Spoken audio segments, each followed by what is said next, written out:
So, good day mga ka-backyard. So, ngayong gabi mag-iikot tayo ng itlog sa DIY incubator natin. Kasalang tayo ng 40 na itlog sa 2-layer incubator natin dito. Isasabay na rin natin yung cuddling para malaman natin yung mga fertile na itlog. Day 3 pa lang naman pero i-check na natin yung mga fertile na itlog. So, patayin lang natin yung ilaw para mas madali tayo makapag-cuddling.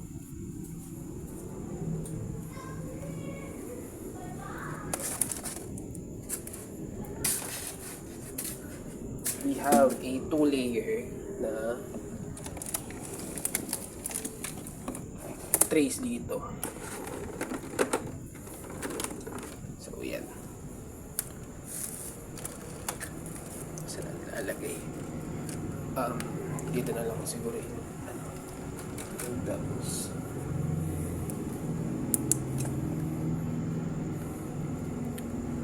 kita ba? Oo, kita. Ito, fertile siya. Itong parang ugat na to, ibig sabihin fertile siya. Nabubuo na yung vein sa may embryo. Next natin is fertile din siya. Kung kita siya, ito. Yan. Fertile siya. Yan. Parang ugat siya sa loob. Parang gagamba. So, ang setting ng DIY incubator natin is ang sindi niya, ang pagbukas ng kanyang ilaw at fan is 37.2 at yung patay naman niya is 37.5. Hindi natin siya sinasagad na 37.7 kasi may natitirang init doon sa ilaw. Baka masobrahan naman sa init yung mga itlog natin. So, ito rin fertile din siya. Hindi siya masyadong kita kasi brown egg siya. Ito, dito banda. Pero fertile to. So far, nakatatlo tayong fertile na itlog.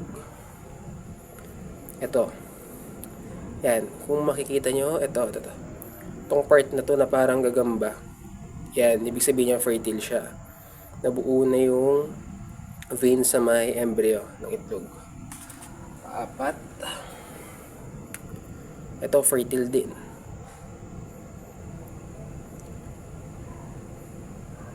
Fertile. So, ipa-fast forward na natin yung video para mabilis tayo.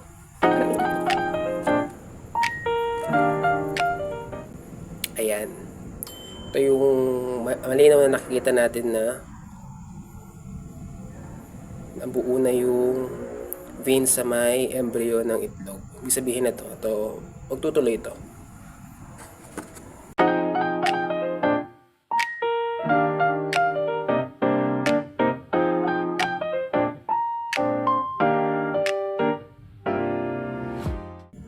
So, after natin i-cuddling yung first layer, sa first layer natin, naka 21 na itlog tayo na fertile out of 22. So, yung isang itlog siguro, tatanggalin ko na siya sa day 7. Baka mag-fertile pa kasi yung isa eh. So, lilipat na natin ngayon sila sa may tray nila para mailagay natin dun sa may ilalim na parte. So, yung importance ng pag-iikot ng itlog is para ma-ensure natin na wait lang, baba muna natin yung mga itlog tapos patong natin dito yung tray tapos hindi natin yung ilaw. So ang importance ng pag-iikot ng itlog sa manual incubator kasi hindi naman siya automatic is para ma-ensure natin na yung embryo hindi didikit sa mismong shell. Kasi pwede yun mag-cause ng pagkamatay ng sisiw sa loob. Kaya ang ginagawa natin sa pag-iikot para alam natin na naikot yung itlog, naglalagay tayo ng markings na O at saka ng X para alam natin kung saan natin inikot yung itlog.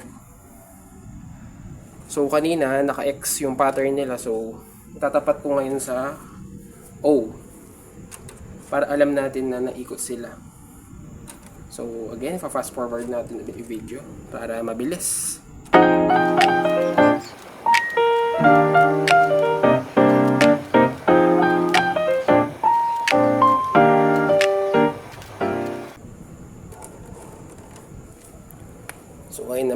ilalabas natin yung sa ilalim na layer. Ito naman yung ikakadling natin at i-rotate natin na itlog.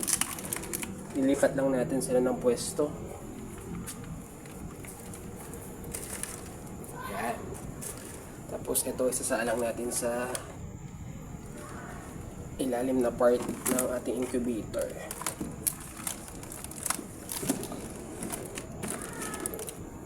So, yan.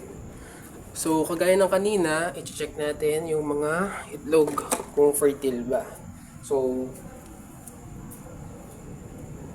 dito naman, pakita tayo na, kuha tayo ng sample na isa.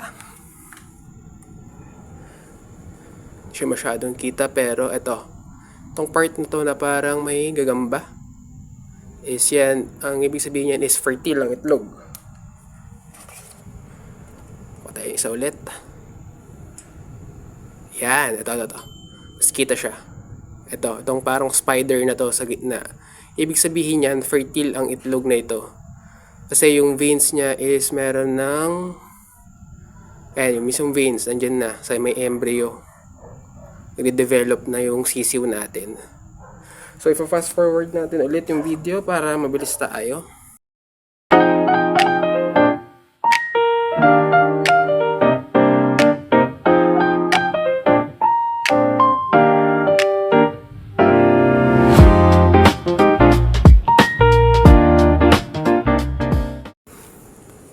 So, sa batch na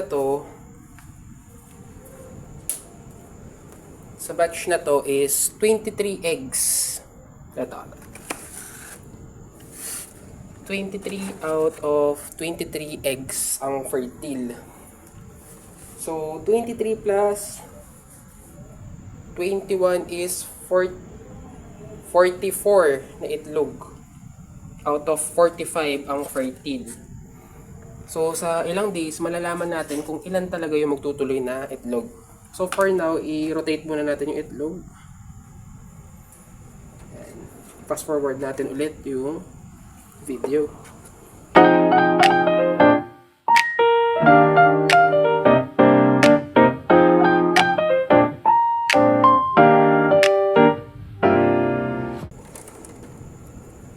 Ayan. So, try natin ma-rotate yung mga itlog. Lalagay na natin ulit sa incubator. Bandahan lang kasi baka mabasag. Mga sensor natin ito. So, dahil 2-layer yung incubator ko, ang ginawa ko para sa sensor is,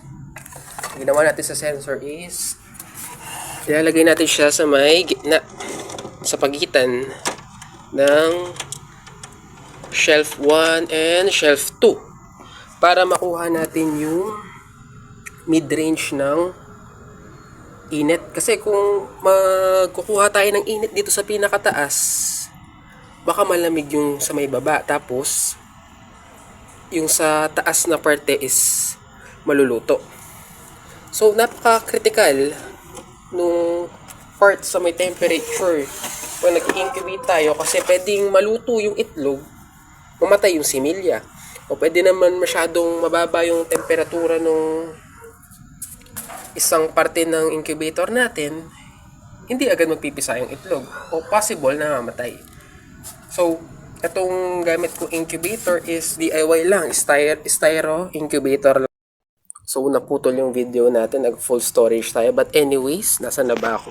So, itong aking incubator dito is DIY incubator lang siya. Ginamit natin is styrofoam. So, styrofoam box. At tapos, mga recycled na kahoy. Tapos, nilagyan natin ng wire mesh para may saluhan sila. So, ang gamit nating bombilya dito is 50 watts na ilaw. Tapos, fan. Now, order lang to sa may Shopee kasama ng thermostat natin. So, nilagyan natin siya ng harang para hindi direktang tumatama yung mismong ilaw sa may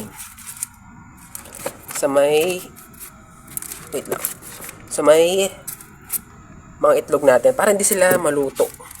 Kasi kapag wala tayong harang dito, maluluto yung itlog. Pagkagising mo, meron ka na nilagang itlog.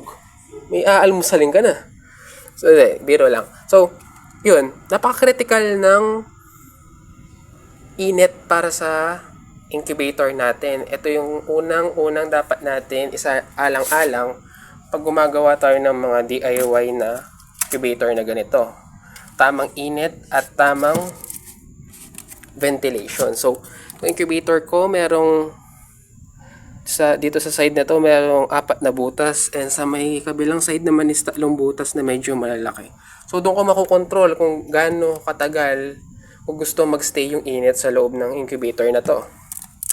Tapos meron tayong dalawa dito na pagtingin para sa humidity and temperature ng loob ng incubator natin. Itong una is the hygrometer. Dito malalaman natin kung ilang percent yung humidity, kung ilan rin yung temperature sa loob. Tapos itong isa naman is the thermostat natin. Dito natin nakukontrol yung init at kung kailan magsisindi yung ilaw natin at yung fan natin. Dito natin nakukontrol yung mismong init sa loob. So ngayon, dahil nabuksan natin siya kanina, nasa 36.1 yung init, tapos dito is 36.2. So huwag kayong matakot kung yung reading dito di siya same dito. So meron siyang parang discrepancy na at least 3 digits.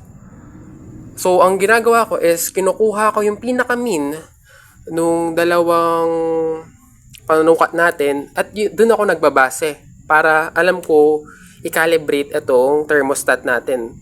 Kasi kung ito lang yung susundan ko, kasi itong mga to maaari silang pumalya. So kailangan ko ng second option para meron akong data dito na i-compare ko dito sa device natin na nauna. Yan. So umangat na siya ng 37.3. Pag 37.5 na siya, mamamatay na yung namatay na ang ating ilaw at fan. So kung mapapansin nyo, tumataas pa rin siya yung temperature kahit nakapatay ng ilaw at fan. Yan kasi epekto nung naiiwang init dun sa may bombilya. Kaya hindi natin pwedeng sagarin yung init ng bombilya. So, ayun lang para sa araw na to at magandang araw ulit sa atin mga ka-backyard.